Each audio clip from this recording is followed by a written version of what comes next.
Yo fait rebeta na okesa Kofi. Quand tu parles à la télé, aux occasions il te fait encore se mesurer na Kofi le midete, il donne même pas na Fally Ipupa parce que Fally Ipupa zana mutu na bo jeunesse yebi abotola ki mwasi Magali ba tu ba excuser ngala lo bango vérité Magali abotola ki mwasi et Fally Ipupa wana maman aboti yo frère aza fanatique à Fally. Je te dis oyebi yango bien si que maman na yo ba tie 2 minutes na Fally boy mais ba zolo leki Fallait lima, il faut respecter, il faut un maximum de respect. Fallait à un niveau d'être excusé, juvénal, avec beaucoup de respect, excusé.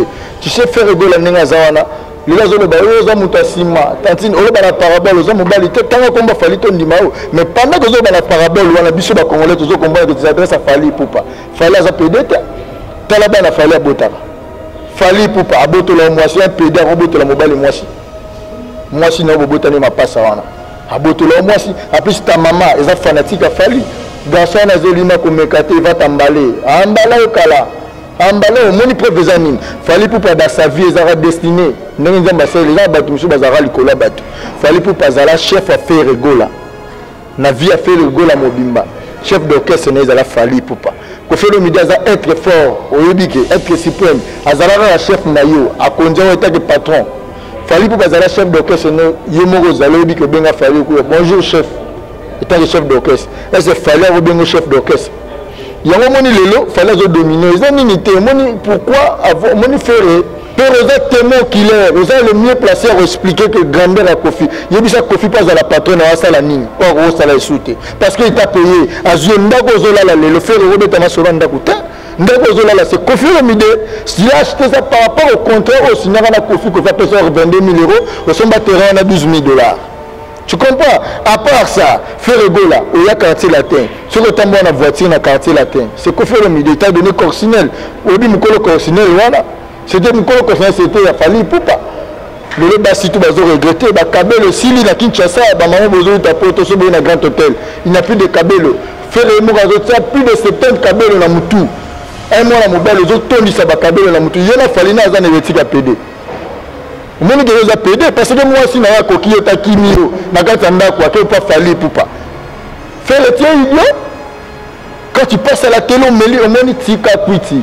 Si tu as un lobby que non, osa comme benga patron, l'accès de ta école manquant, au Tonga Congo qui est en absence na yo, batu balobi c'est dit Kofi Olomide au benga moins seul. Ce qui est un lobby que osa patron ya bakiti na yo ya ndaku ya rouge nde au benga insulte. Ce qui est un lobby que oyembaka mama obenyango insulte. Ce qui fait à lobby que l'accès de ta moto zana mutuka mokote oza équivalent à plus de 100 000 $. Obenyango insulte. C'est ça d'être congolais.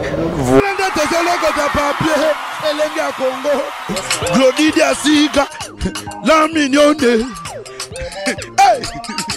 La mignonne. Tracy Mbelenga bro. Tracy Mbelenga bro. Kata. Maxi Bio Café. Yango.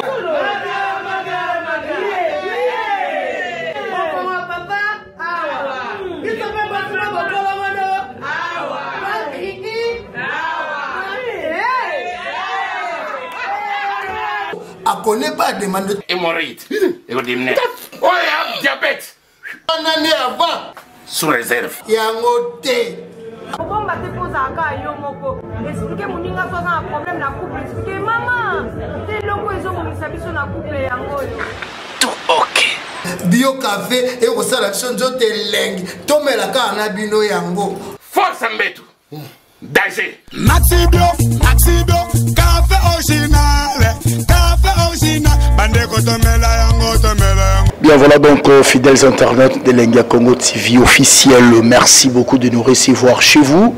Vous êtes très nombreux, vous qui attendez cette émission avec merveille Rambo.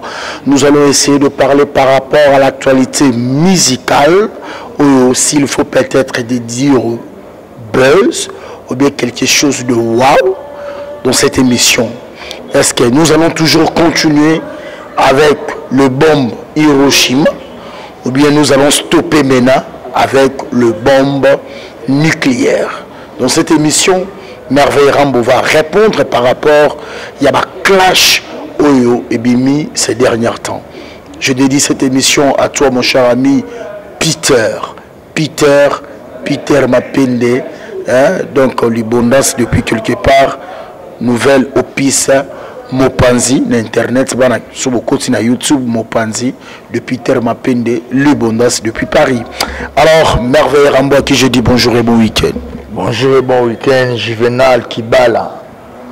Donc, la PC par là, le seigneur Agbada, le boss, le patron de la musique congolaise, que je confirme, ainsi que Bakofi Phil, Bakofi Et Nyoso.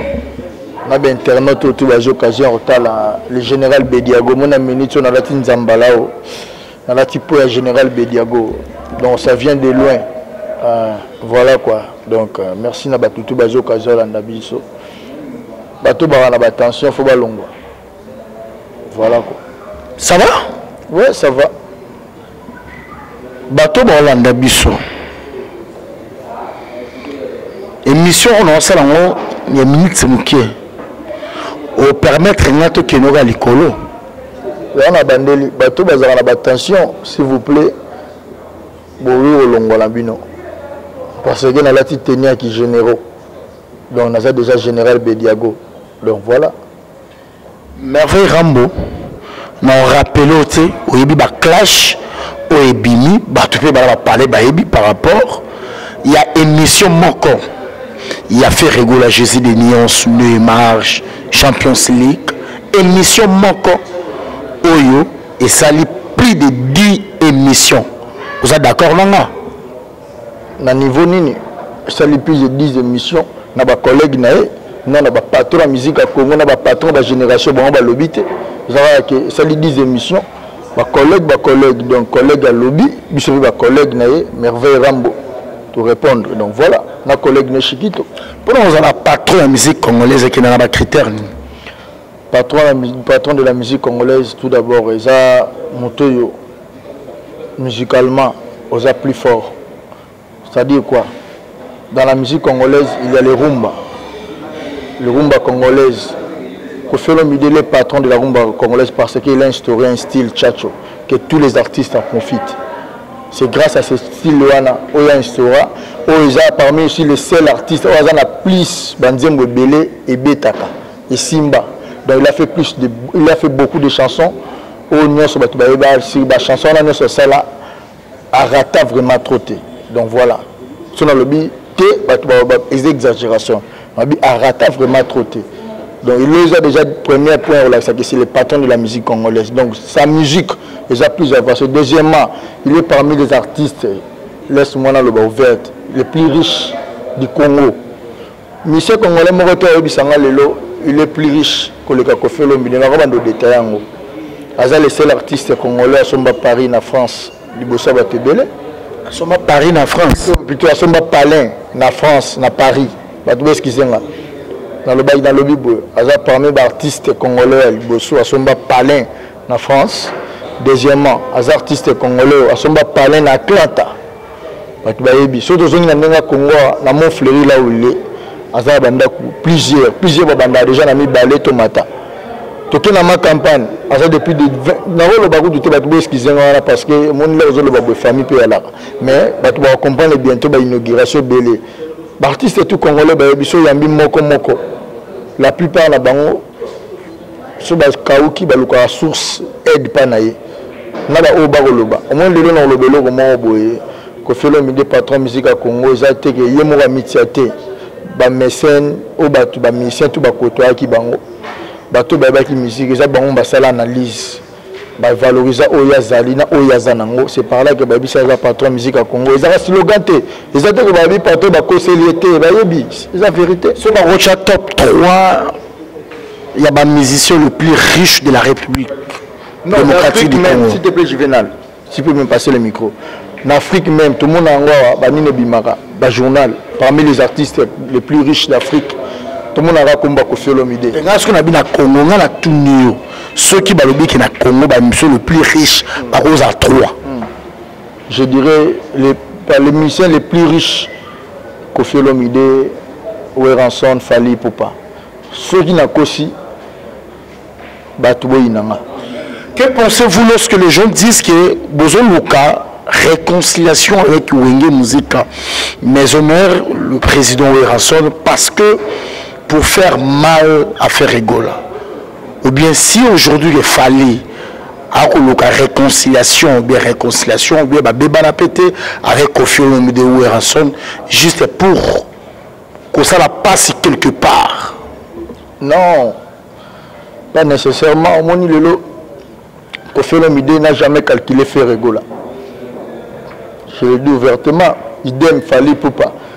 Fali Poupa et Kofi Olomide, c'est la réconciliation, mon vote. Non. Tu sais que Fali Poupa, jusqu'à preuve du contraire, il est resté l'artiste, le chef d'orchestre du groupe Quartier Latin à vie. Fali attirer le Bamoukomonte, qui est dans le Quartier Latin, la mise en disponibilité. Au moins, une réflexion. Fali Poupa a sala émission mon côté à l'obala Kofi Mabe, sur les alibos l'accent, to afinga Kofi Olomide, non.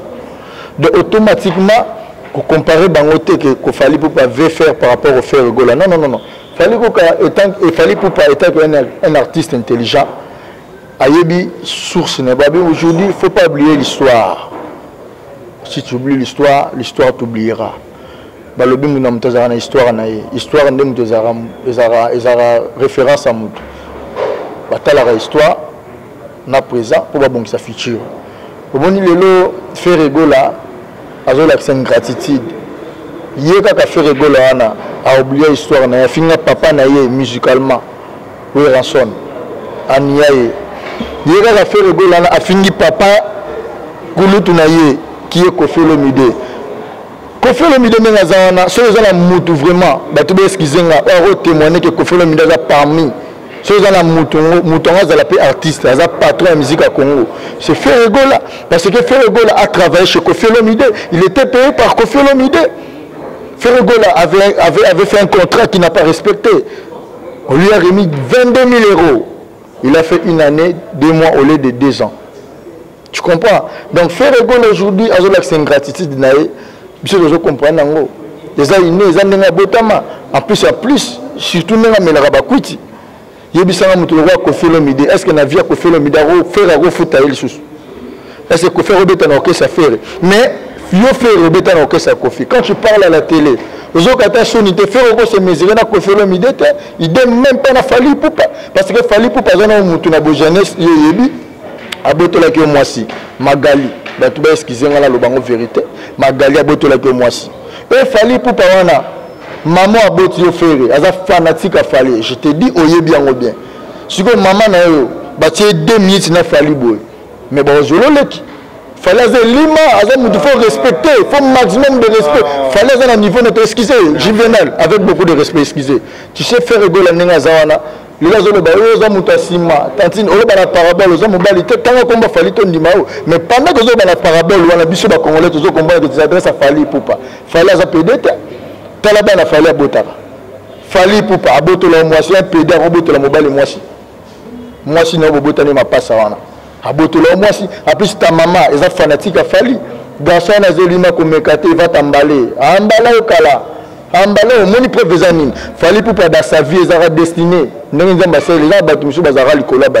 Fali Poupa est chef à faire Egola. Na vie à faire Egola Mobimba. Chef d'orchestre, il a Fali Poupa. Kofi Olomide a être fort, être suprême. Azala chef Nayo, à conduire état de patron. Fali Poupa est chef d'orchestre, Yemoro Zalobi que Benga Fali. Bonjour chef, état de chef d'orchestre. Est-ce que Fali a Benga chef d'orchestre? Il y a un moment où il fallait dominer. Pourquoi avoir moni faire le regretté merci na boss Chilamou n'a pas reproché. On passe à Zali a juste quoi problème. Peut-être que vous habiter sanité na yo. Au Tchèque bah kuit autant comme boss Chilamou n'a pas reproché. Mon n'a pas problème. Bah tu excusez-moi le bango il t'a dit que oyemba apesa mbongo amona yote. Atindela mbongo tindela. Mais comment il le baké que fait le midi Chilamou na Azam ta génération a été. Pendant que Chilamuna, Yemoga Yebike, au moins tu as reproché, maman n'a pas de les vidéos. Faire Egola a reproché par le bot Chilamuna. A dit que petit, moi je ne suis pas ton ami frère. ngana idaki yo po oyimbila nganzembo relation na ngana Koffi Olomide ko tangote Koffi Olomide j'étais bercé abandé moi ngana lobaka balobi na opé il était bercé par la musique de Koffi Olomide omoni kwiti ndenge bebisa ba relation obebisi siko relation merveille voilà merveille bato bolanda biso ba bi boelete vérité pas congolaise à insulte vérité pas congolais ils insulte vraiment mais comme on rappelle insulte. Ah, voilà. Vous reprochez Ferregola de quoi comme insulte? De quoi comme insulte? Il se drogue. Parce qu'ils ont dans le bango. Quand chaque fois ils ont déjà osé se droguer. C'est yo lobi que afingi Koffi Olomide na ba propos na ye et le ni bino oyo est blessé bino de plus na ba propos binisi envers Koffi Olomide. Na lobby voilà comme biso pas congolais to comprendre que ça adressé à Koffi Olomide et Fally Ipupa. Ba propos est blessé biso surtout qu'on nier Koffi Olomide est patron na yote. Ou des insultes. Mais ces insultes, c'est blasphème. Tu sais quoi? Koffi Olomide c'est le patron de la musique congolaise, mon frère Juvenal. Aujourd'hui, faire rigoler la chose de ta musique, c'est grâce aussi à Koffi Olomide. Est-ce que vous avez vu pourquoi? À part que vous avez la patronne et à Foutaye, tu sais pourquoi? Parce qu'il fait reproduire que des styles tchatcho. Tchatcho est un style créé par Koffi Olomide. À s'inspirer, mais il y a créé la musique Nabiso. Beta wana faire beta wana. C'est le style tchatcho. Là où ça la musique Nabiso rumba Nabiso ça la vogue. Et ça style tchatcho. Comment nous devons balé qui n'a eu, balé qui n'a offert hérité Watanabe. Bazo reconnaître en haut. Ba Fabregas bazo reconnaître en haut. Yomo peut oyebi en haut. Mais tu fais l'ignorance. Et ça coûte si nous te le bisou bongo. Mais insulte, c'est blasphème. Parce que Koffi Olomide c'est le dieu de la musique, mon frère. Koffi Olomide a apporté un apport solide dans notre musique congolaise. Si tu as lobby que non, oza komi benga patron, l'accès biso ta école manquant, oyo tonga na Congo qui est en absence na yo, bato ba lobby c'est dit Koffi Olomide o benga mo insulte. Ce qui mutu a lobby que oza patron ya ba kiti na yo ya ndaku ya rouge. Nde obenyango insulte. Ce qui mutu alobi ke oyembaka mama obenyango insulte. Ce qui fait alobi ke l'accès biso ta mutu ozana mutuka moko te oza équivalent à plus de $100,000 bobenyango insulte. C'est ça d'être congolais. Voilà ce que je dis. Voilà l'idiotie. Voilà là où faire est un idiot. Tu comprends? Comment tu peux dire na moto que pose à la riche, pose à la patron, faut ton à l'école, un grand patron dans le monde, pétrolier, domaine, patron, faut nécessairement à l'école. Voilà l'idiotie. Patron Zanini, patron Zamouto, Azan a employé, n'a foutu à Bango.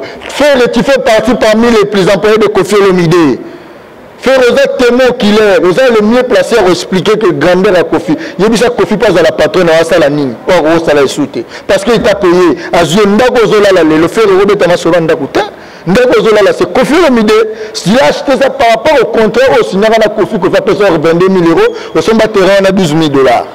Tu comprends? À part ça, faire rigoler, il y a quartier latin. Sur le temps, on a voiture dans le quartier latin. C'est Koffi Olomide. Il t'a donné Corsinel. Au début, Mukolo Corsinel, voilà. C'était Mukolo Corsinel, c'était à Fally Ipupa. Robert, Corsinel les a dit à Koffi Olomide, mais fallait attendre mon Koffi. Chief, s'il te plaît, ça y attendre mon langue. Fally tellement était beau. Plutôt il était bon. Agi c'est beau et bon. Agi supérieur, nayo, à Taliga Abino, Zamatebos, Azwango. Tu comprends? Donc, Fally Ipupa, Koffi Olomide, plutôt, faire rigoler. Tu diras Koffi Olomide, vous en avez parlé de voiture à 100 000, au moins que vous avez zoba, voiture ou un Mercedes, il y a PMB, J300, au Koffi Olomide, il y a PMB, il y a bien Mercedes, à PMB, mon frère, Calamité, il y a bien sur Nango. Tout il y a bien pris Nango. Au moins l'ignorance. Faire rigoler, Koffi Olomide, il y a bien Maramabandako. Faire, tu ne peux pas parler de maisons, tu habites au cité. On va dans la cité, on fait des maisons partout. Ici à ma campagne, na cité nayo. Et si les gens excusez, tu le sais bien.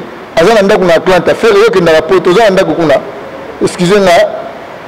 Fally Ipupa, ozo nier, ozo me dénigrer. Azan anda kuna Beverly City. Tu comprends? Il faut me voter.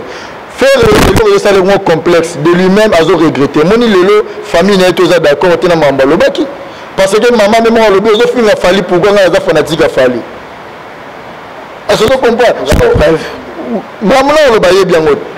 Nous allons maman on le maman fait le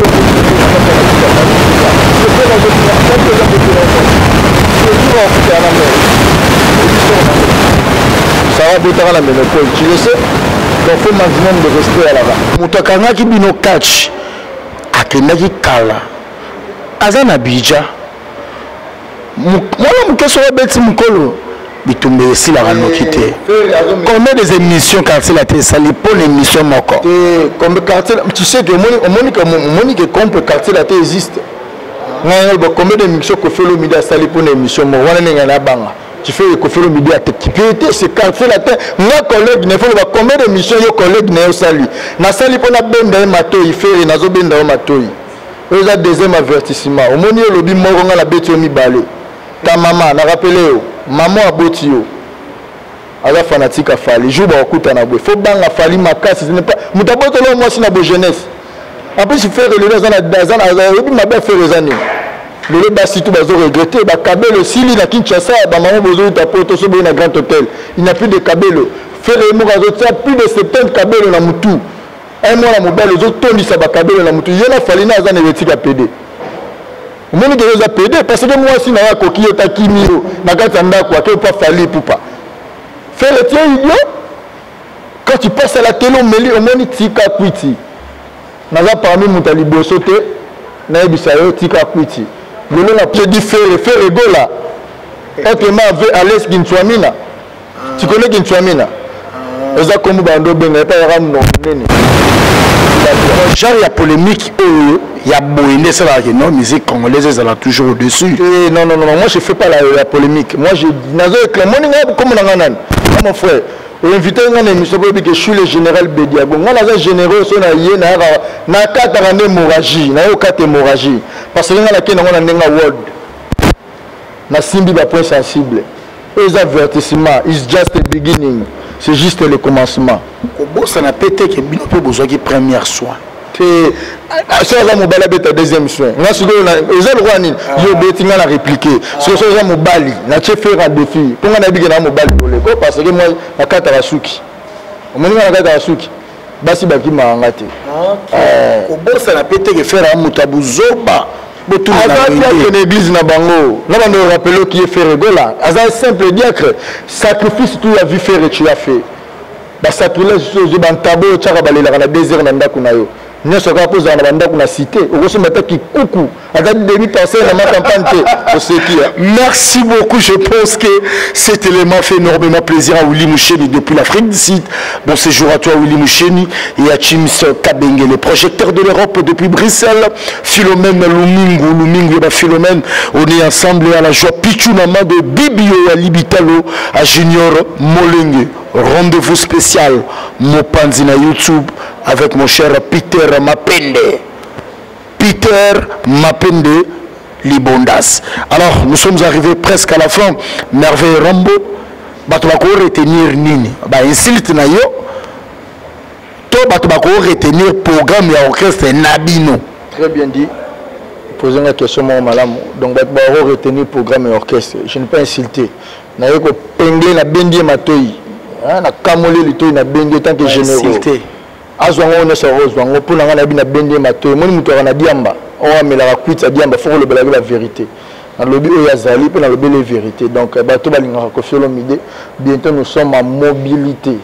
Donc c'est-à-dire en mouvement. Toujours bima bima bamboka surtout par l'ordonnance présidentielle. Biso za ba groupe monté deux personnes moi plutôt excusez-moi basangani o basali nzonzinga bengi cité tété. Bato bazokende bangola ba deux personnes basangani ba bengi bango bazali. Biso kenda bongo te biso zaka sur l'ordonnance présidentielle. On comprend donc d'autres bima bima s'il te plaît si c'est un programme. Donc bato tout balinga biso toujours bima sur l'ordonnance présidentielle. Guinée Conakry toujours kende ba fou d'ici de moni bato ba Clarisse Collé. La baronne de London, Moutazana jeune à London, Batoutou Baïdi, Batouloura, Maman Rifa à Londres, Prudence Mafuta, bienvenue pour Ibazotalanga, Batouloura là-bas, Chantal Moudou, maman m'a passé à Zotalanga, on m'a dit le frère Nangaï, Nabi Kouninga, Vincent Choulis, moi trop. Donc, le Nazan, c'est mon frère Nazar, le président Denis Ngamani, mon vieux, le boss à Denis Ngamani, a bêtissé moi tour, les bandes de Franck Stemay. tous les backs.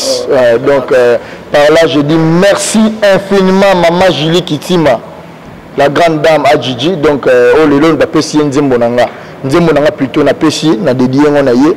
Tout Boyoka, Koma, Kofelomide et l'honorable, la reine star, Cindy Lecoeur, ainsi que Chiquito.